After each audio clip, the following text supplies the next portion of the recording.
Good afternoon, ladies and gentlemen, and welcome to another edition of The Democratic View. My name is Phyllis Italiano, as all those credits before show, and I am the hostess of this show. And today we have a lady with us, I might add a very pretty lady. Oh, thank you. Who we have had before. Her name is Minerva Perez, and she is the executive director of OLA of Eastern Long Island. And welcome. Thank you so much. Thank you for having me back. Listen, it's my pleasure. So we certainly wanted to, I wanted to show this picture that I saw in the magazine that we have from the Star called Eastern Long Island. Guys, if you get a shot of that, there she is on her motorcycle. Love that thing.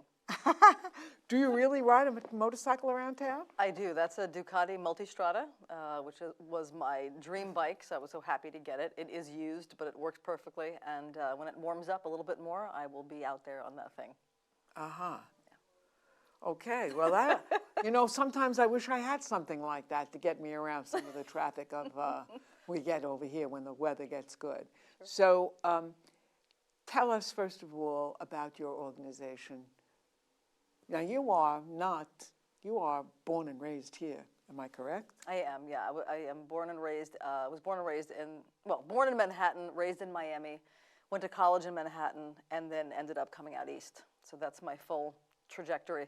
But my background is Puerto Rican, Italian, and Polish. I offer that, even though you didn't ask, I offer it because many people ask, and I'm okay with that question. It's usually about my hair. They want to know, where did you get that hair? Well, it is incredible hair, I must say. Thank you. I mean, really and truly, it must be the envy of every woman. Oh, I don't know. I mean, sometimes the question is, oh, your hair is so interesting. It's not necessarily a good thing. But anyway, so OLA was founded in 2002 as an organization focused within the Latino community and members of the Latino community on the East End with a focus on arts education and advocacy. And part of the mission is also to act as a cultural bridge between Latino and non-Latino members of our community. And that's what we've been doing since 2002, but much more actively, I would say, the last year and a few months, given that they've been able to hire a full-time executive director. That's me. Yes, and you were a volunteer with them before that. And back in 2006. Yeah. And now. And how do you do all of those things that you're talking about? What is it? Only one cup of coffee, but it really does the trick. I have to tell you, there's a lot of support, and what I've been able to learn to do is not find one unsuspecting, kind soul that wants to help out with one thing and then throw a bunch of things on top of them and say, oh, you can do this, you can do this, you can do this. Instead, what I've been able to do is locate individuals who might have an interest in the arts, or an interest in education, or an interest in advocacy, and then zero into certain projects and get their help for those certain projects, so that it really makes me pay attention to how I'm putting those initiatives together, and that I'm not overloading any of the good souls that want to volunteer their time and their abilities for OLA. You know, I'm going to start with education because obviously as an educator I'm very interested in that. I know one of the things that your people did, and I think it might have even been you, when the Springs School District, which has a high Latino population, was having their budget meeting and everybody was there. There was someone who was interpreting for them in Spanish to the parents who are, you know, not quite as fluent in English. And that was a very big help for them because it's important that they know what's going on in school. Certainly. And I think the point you bring up is a good one. Having the translation available is great.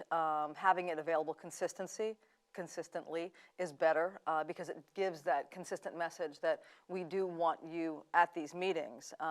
Knowing that some of those folks that are not proficient in English might still be eligible to vote for school board members or on budgets, some of them not, but they are connected to people that might be eligible to vote, and their interest and understanding of what's happening at the school and the budget and all things related to the school that they might be able to present positive influence on is important for the Latino members of that school district to be a part of that. But it has to be a consistent approach, a consistent outreach, a consistent welcome. And I think that Springs right now, they have a new superintendent coming in. I think her name is Deborah Winter. I could have that wrong, but I know her last name is Winter. And so she's coming on board, and I'm excited to have a chance to meet with her and learn, what might be happening next. There are school board elections happening on May 16th, and that's also very exciting. And OLA has embarked on a new position that we've gotten funding for. This would be to fund a civic engagement coordinator who will have the primary focus of engaging, energizing, educating the Latino voter on the South Fork, because I have to start relatively small. And this person will be focused at the hyper-local level in terms of school board elections, village elections, town elections, maybe up to legislative elections, to really have a focus at a local level as to who is running for a position, how many seats are open on the school board, what are some of the key hot topics of that particular district. In Sag Harbor, recently it was fake AstroTurf that the parents and the families did not want to have. So what are some of the key topics that are going to interest any parent at a school, not just a Latino parent, but what are some of the key topics? And we're going to make sure that we get the word out there on what those are and also who the candidates are that are running. And if there's no one running or no one running that, if there's one seat open and one person running and that person has been very clear about some things that maybe Latino parents don't want to see happen, which could be what many parents might not want to see happen, we are going to put the word out there that should you or someone that you know be interested in running for a position on the school board, that's something to seriously consider, and that OLA will help connect you to the certain channels that might be able to give you more information on what it is to be a candidate for such a position. OLA is a nonpartisan organization, and it's something that we know that we can do, that we can link people up to other nonpartisan organizations that can better prepare someone to be a candidate for a position on school board, village board, town board. That sounds wonderful. I can't wait to see that you get some results on that. Me too, but it's going to happen. As I would certainly like to see, the truth of the matter is, and one of the things that this wonderful article in here, although you said it's an old article, but it nevertheless talks about people who have come here, who have worked, who have established themselves, who are looking for a good life here, and have contributed to the area that they live in, which is wonderful, and we want to see that these people get the opportunity to be heard and to be integrated into the society, and it's just I want to see more of that. I'd like to see more people who have on school boards and in different positions, and I'd like to see what you can do with that sort of thing. Yeah, well. Lead the way. We're ready. Okay. Because I remember, I've been doing this for quite a few years, and years ago, coming and talking to people who were talking about trying to help people to understand what the culture of America is, so that Latinos who may be from some country where they live many families in a house, that's not part of American culture, and it's something that people have to really begin to understand and adjust to. Yeah, but I think some of the images that we could even look back to with Italians, I'm part Italian myself, coming to our country, it wasn't so much a culture of, sometimes a culture of keeping the elderly involved in a household, which is a good culture, cultural aspect. No, I'm not talking about that. No, not that, I'm not talking about a generation, with a generation. Sure. I'm talking about multiple families living together. Yeah. And I think that's also a byproduct of living in an area that requires a workforce to do the work, but also has almost no affordable housing. So there are certain challenges that exist, and people do what they need to do to survive. And if it means that this is the place that is pulling you out with a carrot of work, but there is also no affordable place to live, you make do with what you can. You need to abide by housing codes and all the rest of it, but in terms of that way to live and way to survive, it's less a cultural thing than it is a survival thing. And if people are coming out here from situations that are much, much worse, living multiple families in a house is the least of their concerns. The biggest concerns are what they fled, whether it's from El Salvador, Guatemala, or certain scenarios in other countries as well. So I think that it's important that we uphold the rules and the codes that we have in our community, but at the same time, not attribute some of those scenarios to the fact that people want to live in a way that you and I might say, oh my gosh, how could you pull your mattress out on the floor every night and sleep there? I don't think anyone in that scenario looks at that and says, oh wow, look at me, I've got this mattress on the floor. They're living in the Hamptons. They're looking and witnessing some of the most opulent living situations, the highest priced zip codes in the country. They know the difference. And it is. And it is. So they know the difference between where they're living and how they're living and what other people are living. So they understand where they are in that spectrum. It's not something they're choosing culturally. It's something they're choosing out of economic need and survival. And what you do see, for instance, now is that the people who came in the last years and the success their children are beginning to have is really phenomenal. I can think of a guy who works for me sometimes whose, son is going to medical school.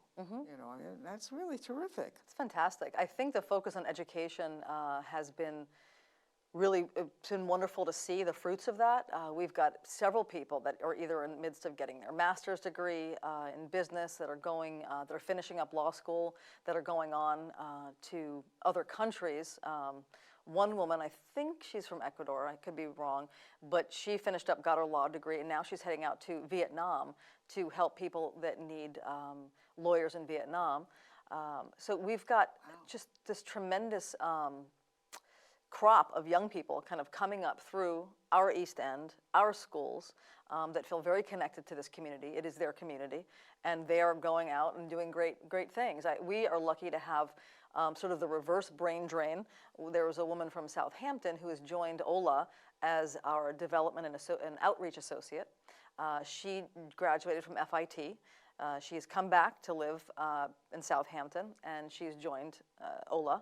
And she's also going back to school to become an interior designer. Her name is Itzel Nava, and she's phenomenal. And there's an example of this college grad who comes back to the East End and is now working with OLA and pursuing a career beyond that as well. There are many, many stories of those kind of thing. Like we have a gal who was an intern with the Democrats who is now, I think, finishing law school and working where, that place where they house people that they're going to be sending back. Oh, detention centers, okay. Yeah, the detention centers. They don't sound like very nice places. It's hard to think about them. Yeah. But Anna was very successful while she was here. Anna Nunez, her name was. Okay, sure. Yeah. And so there are many, many stories like that of people who have come here and become very successful, very productive, and that's great. I mean, we're all interested in that. And of course, right now we have some stuff going on the national level that are a little discouraging and difficult. How are your people dealing with some of that? Well, I would say, because the Latino community or Latino members of our community, I keep trying to shift that because it's lazy on my part. This is one community. I mean, I do consider the East End and the South Fork one community, but there are Latino members within our community. And there's such a range of experience and background and interest, whether it be educational or socioeconomic or whatever it might be. So when we look to some of the newer executive orders and decrees that have come from the federal level, it has an effect not only on maybe the most vulnerable Latino within our community who might be undocumented, who might not have enough money to have a lawyer to really help with a process, But it also affects sort of the full spectrum of our entire community, including our non-Latino community, in the fact that when we have children in schools with good friends and that are hearing about the possibility that their friends are going to be deported, or their friends' parents are going to be deported, and now their friends are very anxious. They are developing physical maladies. I've been talking to a couple different pediatricians about how this continued an elevated level of anxiety is showing itself in physical maladies of very young children and children that are teens. Teens already have enough to worry about. Yes, so, indeed. and then that's translating into their friends as well. So whatever we can do collectively as a community and within the institutions of our community, whether it be law enforcement or education or the healthcare field, in any way that we can bring down levels of anxiety and fear, bust any kind of rumor that might be happening that is not fact-based. Anything we can do to bring down that fear is going to be something that helps not only families and our community, but also children. So that's a primary focus from what a lot of what OLA is doing, is making sure that we can learn facts, find out where we can decrease and de-escalate fear, but also not hide from facts. So it's this combination. It's a constant dialogue. You have to be rigorous. You have to be vigilant. You cannot just sort of sit back and hope for the best. You need to be able to have that very hard conversation and have it over and over again as scenarios change, because they keep changing. And actually, that anxiety doesn't only exist among the Latinos. I mean, even those of us who have empathy for to the children who are going through this kind of stress. I mean, Sure. It's a terrible thing. It's a terrible thing. I mean, an example of some work that I'm proud of, the collaboration and the dialogue. OLA, we were able to have a meeting, attend a cluster meeting for all East End superintendents, all East End schools, so that we could address the possibility that maybe all East End schools could have a unified way, or relatively unified way, of approaching how to accept emergency plans that parents want to present to schools to say, in the event there is a detention or possible deportation proceeding, and I have no one else to care for my child, this is the plan that I want you to keep. And that's a hard thing. It's hard enough for a parent to even consider that, let alone complete it. So what we're trying to do is make sure that together East End schools have a unified way of accepting that, so that they are not put in a position that's unfortunate for them. I want to hear what they need to be included in this plan, and then make sure that the parents are not having to jump through ridiculous hoops just so they can bring down the level of anxiety, understand that they've got a plan, they're prepared. Maybe this will never happen, or maybe it might, but either way, all they can do is be prepared. And if we can help them do that, we looked into and got great partnerships with people like Corazon de Maria in Hampton Bays. Sister Mary Beth Moore is fantastic. Oh, yes. A form from OCFS, Office of Children and Family Services, a great 8-page document, which is a really good document. So right now the schools are looking into that document. We're moving forward with it, knowing that this kind of document needs to be a living document anyway. So if a parent is going to do that, it can be executed by a notary. It doesn't have to be executed by a lawyer. And that way they can have this plan in place at the school, and it's only activated in the event it's needed. It's not overkill, so you're not giving someone else joint custody of your children. You're not giving someone a power of attorney that might be too powerful. It's the right kind of approach for now. If they're better, then we'll be ready for the better approaches. But for right now, we need to continue to act and not necessarily wait for everything to be tied up in little bows, but be careful. We have to be very careful about what we're doing. But we're doing a lot of work with different lawyers that have been phenomenal. There's a new organization, I know I'm saying a lot here, but a new organization in East Hampton called East End for Opportunity, and that's going to be a consortium of lawyers coming together to help where needed for either slightly reduced fees, but working in a way that is of the highest caliber, without necessarily being the highest amount, and being local and being on the East End, so people don't find themselves having to go to Central Islip or to the city to work with lawyers that maybe they do or don't have any kind of understanding of their reputation. So these are great advancements, especially here in East Hampton. And speaking of advancements, one of the things, of course, being an educator that I'm always interested in is the education of people who come here. In the language, for instance, I mean, it's I know how people feel about Spanish, but I always believe that English is what you need to know in order to work your way around the system continually in life. I mean, even as you grow older, I mean, to understand what Social Security and every taxes and all those kind of things, you need to have your English. And the library, I know here in East Hampton has classes and stuff like that, but I would like to see some way for a person who would like to go beyond, who would like to be able to go to college, you know, but they need to have the classes that will help them to get to that. And they're only, BOCES only has them in Hampton Bays. Now, how do you work a full day and, you know, drive to Hampton Bays, which I do every week, and I can tell you I've never been able to do it for less than 40 minutes, and I know how to get there below, you know. How do you get people to get that kind of opportunity to then maybe be able to go to a community college so that they can advance themselves, so that they can become familiar and more familiar with technology and other ways of earning a living besides, you know, the more manual things. I mean, I think it's definitely a great point, and we could certainly have more of that. I mean, I think right now, at this moment, we're looking at a lot of scenarios that are, they're more crisis focused in terms of those same folks that you're talking about right now are worried about, how do I get from here to work? Because of increased fears around driving, increased fears around workplaces. If you're working in a place where maybe there are several other people that are not documented, will there be a raid? You know, there has been out here. Really? Yeah. So, you know, right now, the fears that people have right now, at least in a population that is not finished with the process of becoming documented, a point that I want to bring out is that there are many people that are in that process. It can be a lengthy process. There can be some ways of approaching that might take up to 20 years or more. There can be processes that take 10 years, 15 years.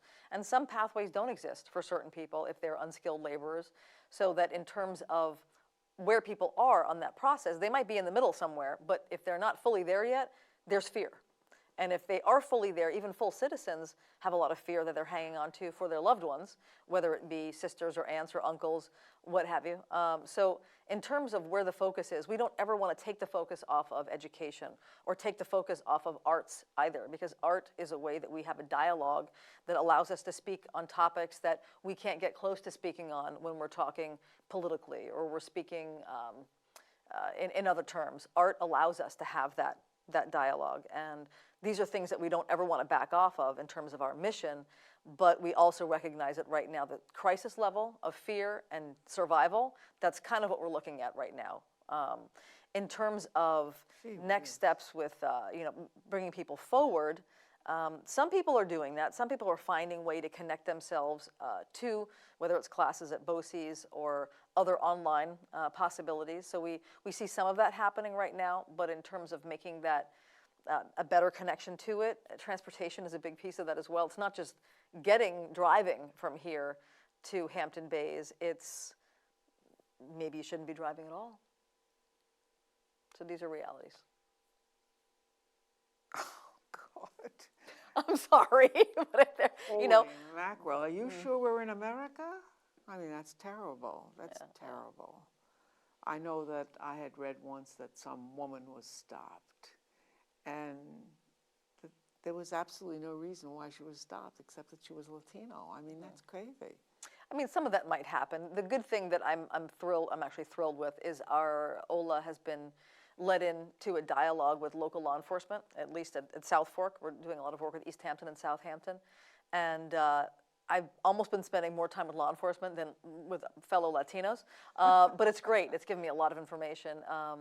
I'm in the middle of a civilian police academy that Southampton Town is running.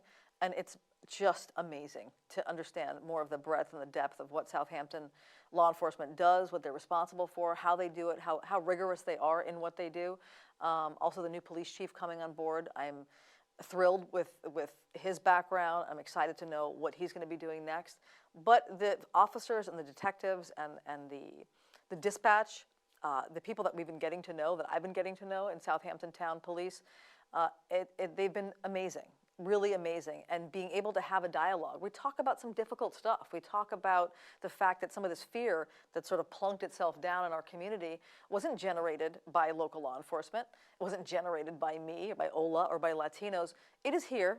It's here. And so how are we working together to kind of approach this and not feel that every other moment I have to say, well, I didn't do that. Well, I didn't do that. But it's not about finding that culpability. It's finding that dialogue and a way to move forward in a way that's healthy so that all of our community can feel supported and cared for. And the same thing is happening in East Hampton as well, I have to say. Mike Sarlo, Police Chief of East Hampton, also Chief Tracy in the Village. I see you have this card here, and I Yes. don't want us to end without having you tell us about this. Okay. So this is a joint fundraiser that OLA, it's just a giant gift. Long Island Cares is an organization that provides food to the hungry. So when I was at the retreat, they brought food to the shelter. This is an event happening July 8th. Mercedes Rule, Honorary Chair, Tito Puente Jr., musical entertainment. It's amazing. Try to find it, get tickets. Okay. So we're looking for, what is it called, Caliente? Caliente is the name of this fundraiser. It's going to be July 8th, and you can find information on OLA's website as well. It's going to be up there. And how would I find Ola's website? www.olaofeasternlongisland.org. Okay, that's a good way to end with that, because those websites are very important. So the name of this event is going to be called Caliente. I like the name. Yeah, it's good. Sounds like a musical. It's hot. It's going to be the hottest event in the summer. Well, we're going to look forward to seeing it, and good luck. Thank you. Thank you. And please keep up your good work. Thank you, Phyllis. Thank you. Very important.